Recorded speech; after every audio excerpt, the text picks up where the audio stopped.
చౌడేశ్వరీదేవి జ్యోతిష్యాలయం ప్రముఖ జ్యోతిష్యులు కాళికాదేవి ఉపాసకులు జ్యోతిష్య పండిత్ ఎంకే శాస్త్రి గారు మీ హస్తరేఖలు ముఖ లక్షణము ఫోటో జాతకం చూసి మీ జీవిత సంపూర్ణ భవిష్యత్తు తెలపగలరు. మీకు ఎటువంటి సమస్యలు ఉన్నా చౌడేశ్వరీదేవి పూజలు చేసి పరిహారం చేయగలరు. స్త్రీ పురుష వశీకరణం 100% guarantee. Cell 9481312761. Somalia is out of the country.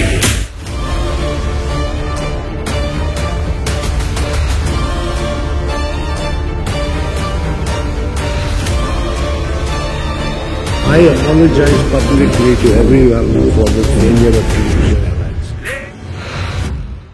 నమస్తే ఫ్రెండ్స్, వెల్కమ్ టు సిఆర్ ముచ్చట్లు. ఫ్రెండ్స్, ఒకప్పటి దేశీయ పారిశ్రామిక దిగ్గజం లిక్కర్ బరుణ్ విజయ్ మాల్యా గురించి ప్రత్యేకంగా పరిచయం చేయాల్సిన అవసరం లేదు. అతను వ్యాపారవేత్త మాత్రమే కాకుండా క్రీడా ప్రియుడు, రాజకీయ అనుభవజ్ఞుడు. అలాంటి విజయ్ మాల్యా బ్యాంకు నుండి అప్పులు తీసుకొని వాటిని తీర్చలేక ఇండియా నుండి 2016లో పారిపోవడంతో ఇతన్ని అందరూ దొంగ అని పిలవడం మొదలెట్టారు. అయితే 9 ఏళ్ల తర్వాత ఈ ఇష్యూపై ఒక ఇంటర్వ్యూలో మాట్లాడిన విజయ్ మాల్యా తను ఎటువంటి దొంగతనం చేయలేదని, అయినప్పటికీ తనని దొంగ అని పిలుస్తున్నారని వాపోయాడు. అంతేకాకుండా అతను బ్యాంకు నుండి 4,000 కోట్ల కంటే తక్కువ అమౌంట్నే తీసుకున్నాడని, వడ్డీతో కలిపితే 6,203 కోట్లవుతాయని, అయితే తను లండన్కి వచ్చేశాక బ్యాంకు తన ఆస్తుల్ని స్వాధీనం చేసుకుని 14,131 కోట్లని రికవరీ చేసిందని, తను ఇవ్వాల్సిన దానికంటే 2.5 రెట్లు ఎక్కువ డబ్బులు ఇచ్చినప్పటికీ ఈ విషయం ప్రభుత్వం గాని బ్యాంకులు గాని జనాలకి చెప్పకుండా ఇప్పటికీ తను దొంగ అనే ముద్రని జనాల్లో వేశారని ఆక్రోశాన్ని వ్యక్తపరిచాడు. అసలు విజయ్ మాల్యా డేట్ చేసిన ఆ హీరోయిన్లెవరు? కింగ్ లా బ్రతికిన విజయ్ మాల్యా దేశం వదిలి ఎందుకు పారిపోయాడు? రాజకీయ నాయకుల వల్లే విజయ్ మాల్యా అప్పుల బారిన పడ్డాడా? నీతా అంబానీకి విజయ్ మాల్యాకి మధ్య అసలేం జరిగింది? విజయ్ మాల్యా కౌగిలితో కెరియర్ పీక్స్ లోకి వెళ్లిన ఆ హీరోయిన్స్ ఎవరు? ఇతని నెట్వర్త్ ఎంత అని నమ్మలేని నిజాల్ని ఈ వీడియోలో చెప్పడానికి నేను ప్రయత్నిస్తాను. మీరు మాత్రం ఈ వీడియోని పూర్తిగా చూడండి. విజయ్ విఠల మాల్యా అలియాస్ విజయ్ మాల్యా. ఇతను 1955 డిసెంబర్ 18న పశ్చిమ బెంగాల్లోని కోల్కతాలో ఒక డబ్బున్న బ్రాహ్మణ కుటుంబంలో జన్మించాడు.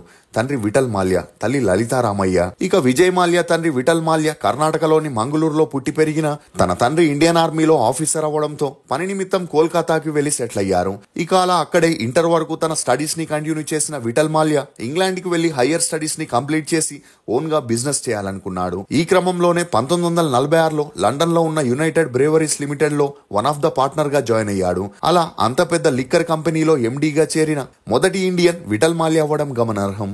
ఇక అలా 5 సంవత్సరాలు లండన్ లోనే ఉన్న Vittal Mallya original price company chairman గా సెలెక్ట్ అవ్వడమే కాకుండా మెక్డోవల్ కంపెనీ లిమిటెడ్ ని కూడా కొనుగోలు చేసి యూబీ గ్రూప్ లో అందరికంటే ఎక్కువ షేర్స్ ని సొంతం చేసుకుని బ్రూవరీ మరియు డిస్టిలరీ బిజినెస్ లపై మంచి అవగాహన తెచ్చుకోవడంతో 1952లో యూబీ బ్రాంచ్ ని బెంగళూరులో స్టార్ట్ చేశాడు.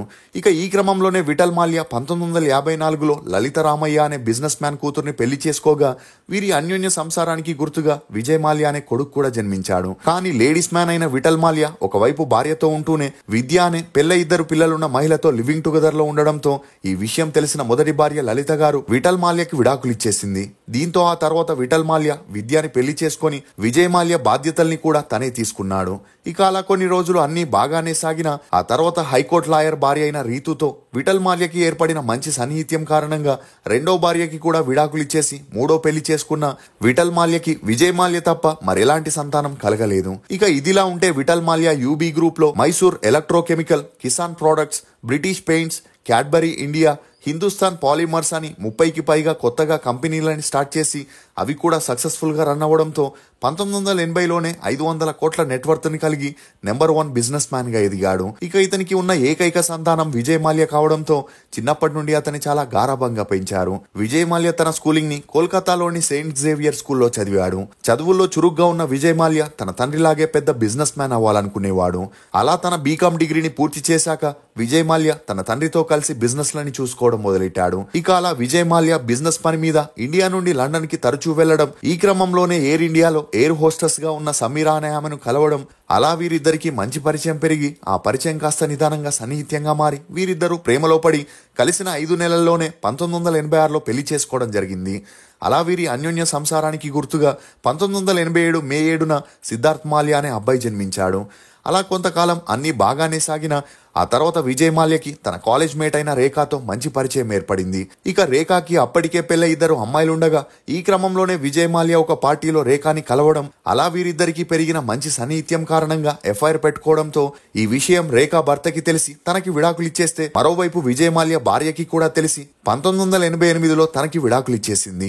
అయినా అదంతా పట్టించుకొని విజయ్ మాల్యా రేఖని రెండో పెళ్లి చేసుకొని ఆమెతో కొత్తగా లైఫ్ ని స్టార్ట్ చేయగా వీరిద్దరికి ఎటువంటి సంతానం కలగలేదు గాని ఆమె కూతుర్లనే విజయ్ మాల్యా దత్తత తీసుకొని తన కొడుకుతో పాటు వారిని కూడా పెంచడం మొదలెట్టాడు.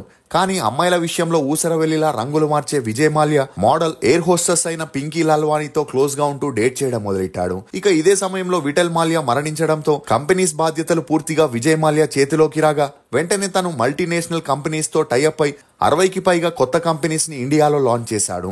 అలా Berger Paints, Asian Age newspaper, Cine Blitz magazine అని స్టార్ట్ చేసి దాని ద్వారా కింగ్ ఫిషర్ బియర్స్ ని ఆల్ ఓవర్ వరల్డ్ లో ప్రమోట్ చేయడంతో కింగ్ ఫిషర్ బియర్స్ కి అమాంతంగా మార్కెట్ పెరిగి మరో 52 కంట్రీస్ లో ఈ కంపెనీని లాంచ్ చేస్తూ సక్సెస్ఫుల్ గా రన్ చేయగా కొద్ది రోజుల్లోనే విజయ్ మాల్యా బిజినెస్ టైకూన్ గా ఎదిగాడు.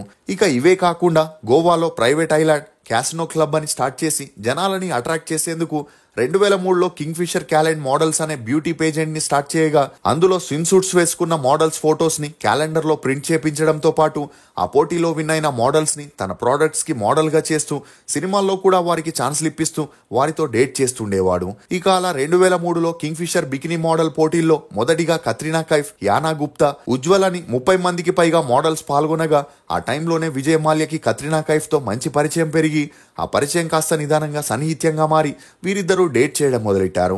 ఇక అలా విజయ్ మాల్యా సపోర్ట్ తోనే కత్రినాకి హిందీ మూవీస్ లో హీరోయిన్ గా ఛాన్సులు రావడం, అలా ఆమె స్టార్ హీరోయిన్ అవ్వడంతో అది చూసిన చాలా మంది models Kingfisher bikini model competition లో పాల్గొనడానికి ఎగబడడం మొదలెట్టారు. ఇక విజయ్ మాల్యా కత్రినాతో ఉంటూనే యానా గుప్తాతో క్లోజ్ గా ఉంటూ ఆమెనే సీరియల్ గా 3 సంవత్సరాలు కింగ్ ఫిషర్ మోడల్ విన్నర్ గా చేశాడు. ఇక 2006లో కండక్ట్ చేసిన కింగ్ ఫిషర్ మోడల్ కాంపిటీషన్ లో దీపికా పడుకోనే పాల్గొనగా ఆ టైంలో విజయ్ మాల్యా దీపికా పడుకోనేతో క్లోజ్ గా ఉంటూ ఆమెను విన్నర్ ని చేసి తన బికినీ ఫోటోలని అన్ని చోట్ల పబ్లిష్ చేయడంతో దీపికకి సినిమాల్లో ఆఫర్స్ వెతుక్కుంటూ వచ్చాయి.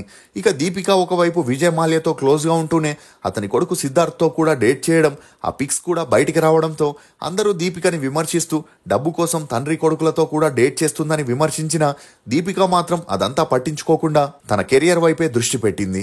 ఇక 2014లో కింగ్ ఫిషర్ బికినీ మోడల్లో శోభితా ధూలిపాల కూడా పాల్గొనగా దాని ద్వారానే ఆమె ఫేమస్ అవడంతో విజయ్ మాల్యా సపోర్ట్ తో తనకి కూడా హిందీ సినిమాల్లో కూడా ఛాన్సులు రావడం మొదలయ్యాయి. అలా 2021 వరకు Kingfisher bikini calendar successful గా కండక్ట్ చేస్తూ తన ప్రోడక్ట్స్ ని ప్రమోట్ చేసుకుంటూ విజయ్ మాల్యా 30,000 కోట్ల నెట్వర్త్ ని సంపాదించి సక్సెస్ఫుల్ గా ఎదిగాడు.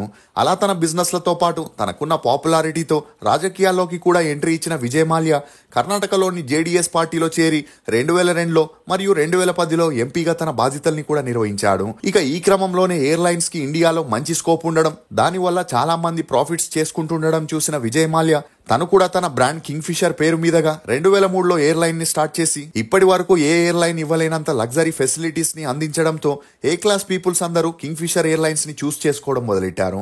దీంతో కొద్ది రోజుల్లోనే కింగ్ ఫిషర్ కి ఇండియాలో మంచి గుర్తింపు రావడంతో ఇంటర్నేషనల్ ఫ్లైట్ సర్వీస్ ని కూడా స్టార్ట్ చేయాలనుకున్నాడు. కానీ ఏ ఎయిర్లైన్ అయినా డొమెస్టిక్ సర్వీస్ 5 ఏళ్లు పూర్తి చేశాకే ఇంటర్నేషనల్ లైసెన్స్ ఇవ్వడం జరుగుతుంది. కానీ విజయ్ మాల్యా అంతవరకు ఆగలేక బెంగళూరుకి చెందిన మరియు నష్టాల్లో కూరుకుపోయి ఉన్న ఇంటర్నేషనల్ లైసెన్స్ ని కలిగి ఉన్న ఎయిర్ డెక్కర్ ని కొనుగోలు చేయగా అదే టైంలో ఫ్యూయల్ ప్రైజెస్ ఎక్కువ అవడం, మరోవైపు ఎయిర్ డెక్కర్ అంటే పూర్ సర్వీస్ అనే ట్యాగ్ లైన్ జనాల్లో ఉండడంతో విజయ్ మాల్యా దాన్ని కొనుగోలు చేసిన జనాలు అంతలా ఇంట్రెస్ట్ చూపించలేదు.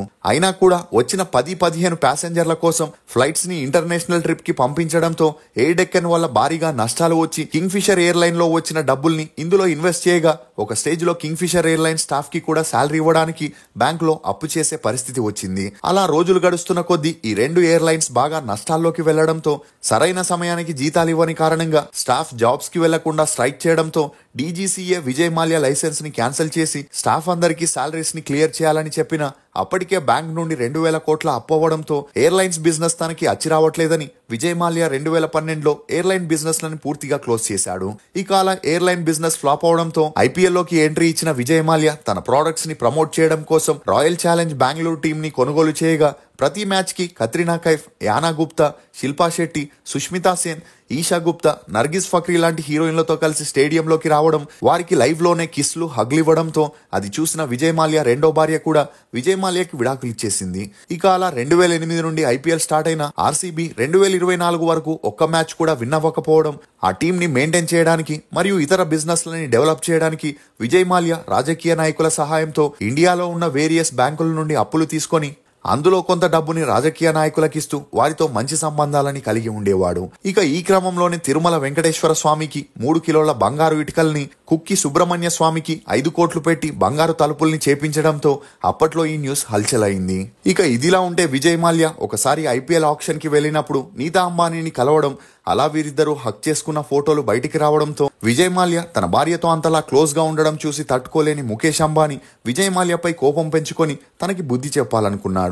అయినా కూడా విజయ్ మాల్యా, నీతా అంబానీ తరచూ పార్టీస్ ఫంక్షన్స్ లో కలుస్తుండడం, ఆ పిక్స్ కూడా బయటికి రావడంతో ఉన్నట్టుండి విజయ్ మాల్యా బ్యాంకుల నుండి 9,000 కోట్ల అప్పు తీసుకున్నాడనే వార్తలు మీడియాలో హల్చల్ అవ్వగా అందరూ షాక్కి గురయ్యారు. ఇక ఆ సమయంలో విజయ్ మాల్యా ఎంపీగా ఉండటం, అలా పెద్ద ఎత్తున వార్తలు హల్చల్ అవ్వడంతో విజయ్ మాల్యా 2016లో లండన్కి పారిపోయాడు.